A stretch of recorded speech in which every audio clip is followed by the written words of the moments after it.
नमस्कार दोस्तों, मैं हूं पुलकित मोहन सिंगला। स्वागत है आपका हमारे चैनल में। दोस्तों, आज हम इस विषय में बात करेंगे कि अगर आपका जन्म एक गलत परिवार में हो जाता है या हो गया है, तो इस बारी तो जन्म हो गया, अगले जन्म को कैसे रोका जाए कि वो गलत परिवार में ना हो। दोस्तों, बहुत अहम विषय है और बहुत ही गंभीरता से इसको ध्यान से समझने का विषय है। कभी-कभी हम ऐसी फैमिलीज़ में पैदा हो जाते हैं कि जो फैमिलीज़ हमारे से बिल्कुल उलट होती हैं। हमारे आए दिन झगड़े होते हैं, हमारी परिवार वालों से बनती नहीं है या हमें कोई समझना नहीं चाहता। हम अलग होते हैं या वो लोग अलग होते हैं, उनकी सोच अलग होती है या हमारी सोच को कोई पसंद नहीं करता। हम कुछ भी काम करते हैं, वो उन्हें बुरा लगता है, वो कुछ भी गलत करते हैं, उन्हें सही लगता है। और हमें कहीं न कहीं ये महसूस होता है कि हम गलत घर में पैदा हो गए या हमारे को गलत माँ-बाप मिले या गलत परिवार मिला। तो ऐसे में क्या करा जाए?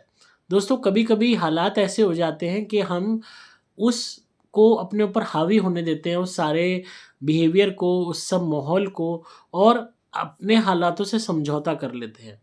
तो धीरे-धीरे होता क्या है कि हमारी जो एनर्जी है वो ड्रेन आउट होना शुरू हो जाती है। हमारे अंदर की जो ऊर्जा है वो क्षीण होने लगती है, क्योंकि हमारी बॉडी एक वक़्त तक रिपेल कर रही थी उस चीज़ को कि नहीं, मुझे ये काम नहीं करना या मुझे ऐसे नहीं रहना, मुझे ये नहीं करना या तुम जो ये कह रहे हो गलत हो। पर धीरे-धीरे, धीरे-धीरे हम उसको रेज़िस्ट करते-करते वीक होते चले जाते हैं और बस उस घर में रह रहे होते हैं, परिवार वालों के साथ रह रहे होते हैं, एक ज़िंदा लाश की तरह। जब ऐसा होता है, जब हम पूरी तरीके से खुद को सरेंडर कर देते हैं, तो हमारी आत्मा का मरण हो चुका होता है। हम एक लाश रूपी मकान में रह रहे होते हैं, अपने शरीर को एक लाश के समान ढो रही होती है हमारी आत्मा, और बस हम अपना जीवन काट रहे होते हैं। फॉर एग्ज़ाम्पल, एक केस था मेरे पास जहाँ पे एक आदमी अपनी पत्नी को रोज़ मारता होता है और उसके पेरेंट्स कई दफ़ा कहते हैं लड़की को कि तू वापस आ जा, पर वो नहीं आती, मार खाती रहती है। और उसी को अपनी ज़िंदगी का फ़ेट बना लेती है कि मेरी जीवन में तो यही था, तो हमने तो अपनी जीवन ऐसे ही काट दिया। तो वहाँ उसकी सबसे बड़ी गलती क्या थी कि उसने जिस परिवार में जन्म लिया, वहाँ अगर बुरा माहौल नहीं मिला, तो जहाँ वो ब्याह के गई, वहाँ उसे बुरा माहौल मिला, क्योंकि उसका नया परिवार, नई आगे की पूरी ज़िंदगी के लिए जो नया परिवार उसको मिला, भले ही जन्म के माध्यम से नहीं मिला, पर आगे जो शादी एक बहुत बड़ा रिचुअल है, उस माध्यम से मिला। उस परिवार को ही उसने अपना फ़ेट मान लिया, जो अक्सर बहुत सी महिलाएँ करती हैं और पूरी ज़िंदगी मार-पीट सहती रहती हैं, गाली-गलौज सहती रहती हैं, और वो सहती रही। हुआ क्या, वो इतनी सोल लेवल से वीक होती चली गई कि उसने एक तरीके से अपने आप को एक ज़िंदा लाश बना लिया। अब उसका फेट होगा क्या कि क्योंकि उसने अपनी सोल तक को सरेंडर कर दिया, अपने शरीर तक को कर दिया कि तुम जो मर्ज़ी अत्याचार करो, टॉर्चर करो, वो जब मर के नया जन्म लेगी तो दोबारा उसी आदमी को प्राप्त होगी, किसी न किसी वे में। हो सकता है वो उसका बाप बन के वो हो, या उसका भाई बन के आ जाए, या दोबारा उसका पति या पत्नी बन के आ जाए, या उसका बच्चा बन के आ जाए, किसी न किसी वे में वो कनेक्शन जुड़ा रहेगा। इसी तरीके से अगर हमने किसी परिवार में जन्म लिया और वहाँ हमारे साथ टॉर्चर होता है, मारपीट होती है, झगड़ा होता है, वॉयलेंस होती है, अब्यूज़ होता है, वर्बल अब्यूज़ होता है, रोज़ हम सह रहे हैं और हम उस चीज़ को अपने अंदर एब्ज़ॉर्ब कर रहे हैं, तो ऑटोमैटिकली होगा क्या कि हम अपने आप को आत्मिक तौर पे मार देते हैं। कहते हैं ना, अन्याय सहने वाला भी गुनहगार होता है। तो अगर आप बार-बार सहते रहोगे, सहते रहोगे, सहते रहोगे, तो अंदरूनी पूरी वो नेगेटिविटी आपकी एनर्जी इतनी एब्ज़ॉर्ब कर लेगी कि जब दोबारा इन्कार्नेशन की बात आएगी, तो आपकी सोल दोबारा ना चाहते हुए भी हो सकता है उसी घर में पैदा आप हो जाओ और उसी माहौल, वही माहौल रिपीट हो जाए, बस फैमिली मेंबर्स बदल जाएँ। आत्मा अगेन वही रहेगी उन फैमिली मेंबर्स की, पर उनके रोल बदल जाएँगे। जो पति मारने वाला है, वो हो सकता है अगले जन्म में भाई बन के आ जाए, या बेटा बन के आ जाए, या बाप बन के आ जाए। जो माँ अगर गाली देती है, तो अगले जन्म में हो सकता है वो पत्नी बन के आ जाए, या बेटी बन के आ जाए। आत्मा वही रहेंगी, उनकी ट्रेट वही रहेगा। अगर बुरी आत्मा है, बुरी रहेगी, अच्छी है, अच्छी रहेगी, बस रिश्ता बदल जाएगा। तो ये बहुत ज़रूरी है आपको समझना कि आपको ऐसे लोगों से अपना इमोशनल अटैचमेंट ख़त्म करना होगा, जो लोग आपके साथ अत्याचार करते हैं, जो आपके साथ मारपीट करते हैं, आपको गाली देते हैं, आपको अब्यूज़ करते हैं। इमोशनली जो जुड़ाव है, वो उनके साथ ख़त्म करना होगा। मैं ये नहीं कह रहा कि आप घर से बाहर निकल जाओ या घर छोड़ दो या बगावत कर लो। जो आपके हालात हैं, उसको देखते हुए जो आपके लिए सही डिसीजन है आप वो लीजिए। पर भावनात्मक तौर पे, इमोशनल तौर पे ऐसे इंसान को अपने दिल में मत रखिए। दिल से उसको निकाल दीजिए, ताकि आपकी आत्मा जब अगला जन्म जन्म लेगी, नेक्स्ट लाइफ जब आप जाओगे, आपकी सोल जाएगी, तो दोबारा ये लोग ना मिल जाए। ये बहुत ज़रूरी है, क्योंकि अगर आप इमोशनली इनसे कनेक्टेड रहोगे, अब जैसे बहुत सी औरतें हैं, पति से पिटती रहती हैं, उसके बावजूद भी उनके मन में एक प्यार होता है उस पति के लिए। तो मरते वक़्त भी वो प्यार होता है, वो दुःख होता है, वो बिट्रेयल होता है, वो एक पछतावा होता है। तो वो उस पूरे चीज़ को वो साइकिल की तरह याद करती हैं। कहते हैं ना कि मेरे साथ ये हुआ, मैं ब्याह के आई थी, फिर इसने मारना शुरू करा, उस दिन इस बात पे मारा, ये क्या, वो पूरी रील घूम जाती है। और फिर आपने प्राण त्यागे एंड दोबारा ज़ूम आप वहीं पे फिर पहुंच जाओगे किसी ना किसी रूप में। अगर वो आदमी मर गया तो उसको वो भी जन्म लेगा, आप भी लोगे किसी ना किसी रूप में। वो जीवित है तो हो सकता है कि आप उसके घर में उसके बेटे का बच्चा बन के आ जाओ, किसी ना किसी वे में आपको दोबारा उससे कनेक्शन जुड़ जाएगा।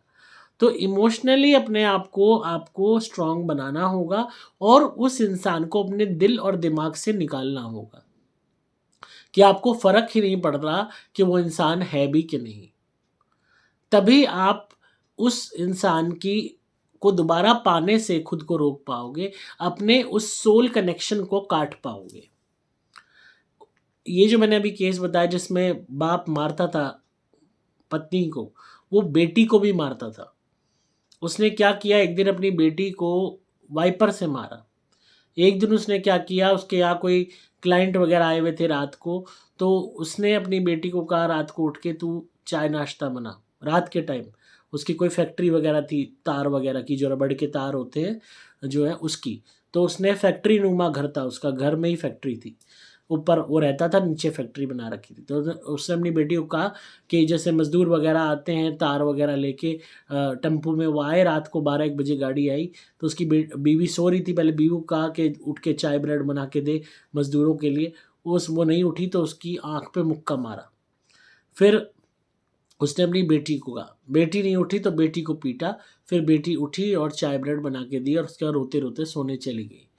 तो उस बेटी ने क्या किया, अपनी इमोशनल कनेक्शन बिल्कुल ख़त्म कर दिया उस आदमी के साथ। जब वो बीमार पड़ा तो वो उसको देखने भी नहीं गई और उसने अपने मन से ही ये चीज़ निकाल दी कि ये बाप है।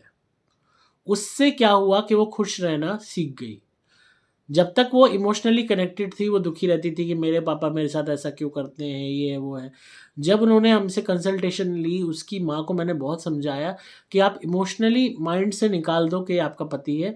आप अपने घर नहीं जाना चाहती, बात अलग है।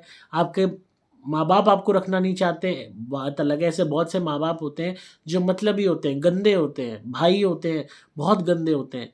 भाभीयों की गुलामी में लगे रहते हैं, अपनी पत्नियों के जोरू के गुलाम बने रहते हैं, अपनी बहन की रोटी अखर जाती है उन्हें। तो ऐसे जो घटिया भाई होते हैं वो भी मिलते हैं, तो ऐसे में लड़की बेचारी करे क्या? भाई जायदाद भी खा गया और 2 रोटी भी नहीं खिला सकता बहन को। तो वो बहन बेचारी वहाँ पड़ी रहती है, पिटती रहती, गाली खाती रहती है। तो ऐसे में उस महिला को बहुत ज़रूरी है पहले अपने आप को सेल्फ एजुकेट करे, कुछ सीखे, पढ़े लिखे, ताकि अपने पैरों पे खड़ी हो सके, कोशिश करे कि उस दलदल से बाहर निकले। और नहीं निकल सकती तो इमोशनली अपने आप को उस इंसान से ख़त्म कर दे, कि मन से उसको उतार दे पूरी तरह, ना उसके बारे में सोचना ना कुछ। तभी आप उसको दोबारा प्राप्त करने से खुद की सोल को रोक पाओगे। और उस लड़की को मैंने समझाया, वो बात समझ गई। और उससे पहले वो इतनी दुखी रहती थी, उसके बाद वो इतनी खुश रहने लगी कि जिसका कोई हिसाब नहीं। मैंने उस लड़की को कहा पढ़ाई लिखाई करो, शादी करो, मत निकलो दलदल से। वो निकल गई और खूब खुश है वो। और वो आज भी अपनी माँ को समझाती है कि तुम मेरे साथ चलो, मैं तुम्हें रख लेती हूँ और इसको अकेला रहने दो। पर उसकी मदर के ऊपर एक वो पुरानी छाप पड़ी हुई है कि नहीं, औरत की जो है डोली और उठती है तो अर्थी भी वहीं से उठती है। जो ये पुरानी बकवास भर रखी है, जो माइंड वॉश कर रखा है कि तुम टॉर्चर सहते रहो, सहते रहो, सहते रहो मरते दम तक, यही तुम्हारी नियति है। तो ये जो माइंड वॉश कर रखा है, दिमाग ख़राब कर रखा है, उसको वो बेचारी अभी तक जी रही है। इसी तरीके से अगर फैमिली में आपके अब्यूज़ है, आपका बाप आपको मारता है, माँ मारती है, भाई-बहन अत्याचार करते हैं, कोई भी तरीके का अब्यूज़ है, तो इमोशनली अपने आप को ख़त्म कर दो उन लोगों के साथ। आप वहाँ रह रहे हो, रहते रहो, पर आपको कोई मन में दुख मत पालो कि हाय उसने मुझसे राखी नहीं बंधवाई, हाय वो बाप ने मेरे को हैप्पी बर्थडे क्यों नहीं कहा, या माँ ने मेरे लिए हलवा क्यों नहीं बनाया। ये सब चीज़ें ख़त्म कर दो माइंड से। ये सोचो कि बस आप एक पेइंग गेस्ट हो, रह रहे हो और अपना काम चला रहे हो। सिर्फ खुद के सर्वाइवल की सोचो। जिस दिन आप इमोशनली अपने आप को ख़त्म कर दोगे, ऑटोमेटिकली आपका वो सोल कनेक्शन ख़त्म होना शुरू हो जाएगा। मैं ये नहीं कह रहा कि आप उन पे अत्याचार करो या उनसे बदला लो या रिवेंज लो। वो जो ऐसे भी हैं, आपके माँ-बाप हैं, आपके भाई-बहन हैं, या आपका पति है या पत्नी है, पर मन से, दिल से उन्हें बाहर निकाल दो। कहते हैं ना, स्वागत चौखट पे है, दिल में नहीं। जब ये कर लोगे तो ऑटोमेटिकली नेक्स्ट लाइफ जब आपकी होगी, जब भी होगी, 100 साल बाद, 80 साल बाद, 90 साल बाद, जब भी आपका इनकार्नेशन होगा, तो आपकी सोल दोबारा उस घर में, उस परिवार में जन्म नहीं लेगी। अगर हम अब्यूज़ को या किसी से भी हम बहुत डीपली अटैच्ड हैं और मर रहे हैं उसी के प्यार में, उसी के गम में, उसी के दुख में, तो हम दोबारा उसको प्राप्त होते हैं। और चाहे हम ये सोचें कि हाय अगला जन्म में दोबारा इसके साथ मिले, अगला जन्म में मुझे वो खुशी मिलेगी, नहीं। जो आत्मा गंदी है इस जन्म में, वो अगले जन्म में भी गंदी ही रहेगी। बहुत सी महिलाएं हैं, पति प्यार नहीं देता, पड़ी हुई हैं वहाँ पे इसी उम्मीद में कि एक दिन प्यार देगा, एक दिन इसको समझ आएगी, एक दिन आएगी। एक दिन आते आते बुढ़ापा आके मर के खप के अंत में भी वही ध्यान होके मरते हैं। ऐसे ही माँ बाप होते हैं, बच्चों के प्यार में पड़े हुए होते हैं। मेरा बेटा मेरे लिए करेगा, एक दिन बहू आएगी मुझे कुछ बना के खिलाएगी, एक दिन मुझे पोता पोती का मुंह देखने को मिलेगा, एक दिन मेरा बेटा मेरी सेवा करेगा, मुझे वृद्धाश्रम से ले जाएगा। तो माइंड में, मन में, दिल में आप उसको गम को पाले रखते हो। मर के आप दोबारा उसे प्राप्त होगे और वो दोबारा आपको बिट्रे करेगा, वही बेटा किसी ना किसी और रूप में वो आपको मिलेगा। हो सकता है पत्नी के रूप में मिले और पत्नी धोखेबाज निकले, या आप उसके बच्चे बनो, वो आपका बाप बने, कि कोई ना कोई रोल बदल जाएगा। मैं ये नहीं कह रहा एकदम तुरंत जन्म होगा, हो सकता है जन्म 20 साल बाद हो, 50 साल बाद हो, पर जब भी इनकारनेशन होगा और आप दोबारा कनेक्ट होगे तो आपको वही धोखा, वही बिट्रेयल फिर मिलेगा किसी दूसरे रूप में। तो इसलिए जो भी लोग आपको एक परिवार के रूप में आज मिल गए, या परिवार से भी हम चलो आगे बढ़ते हैं, दोस्त हैं, बाहरी लोग हैं, उनको तो हम भुला देते हैं। किसी दोस्त ने धोखा दिया, बॉयफ्रेंड ने दिया, गर्लफ्रेंड ने दिया, हम कुछ टाइम रोते हैं, फिर धीरे धीरे भुला देते हैं, आगे बढ़ जाते हैं। पर परिवार ऐसी चीज़ है कि भुलाना मुश्किल है, उनके साथ ही रहना है।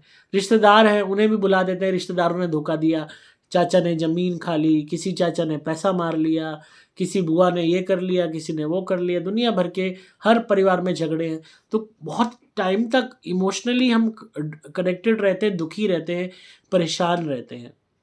खासकर हमारे पेरेंट्स, आपने देखा होगा, वो उस बात को गाते रहते हैं, हमारे साथ ये धोखा किया, हमारे साथ वो बात हुई, हमें हमारा हक नहीं दिया गया, ये है वो है।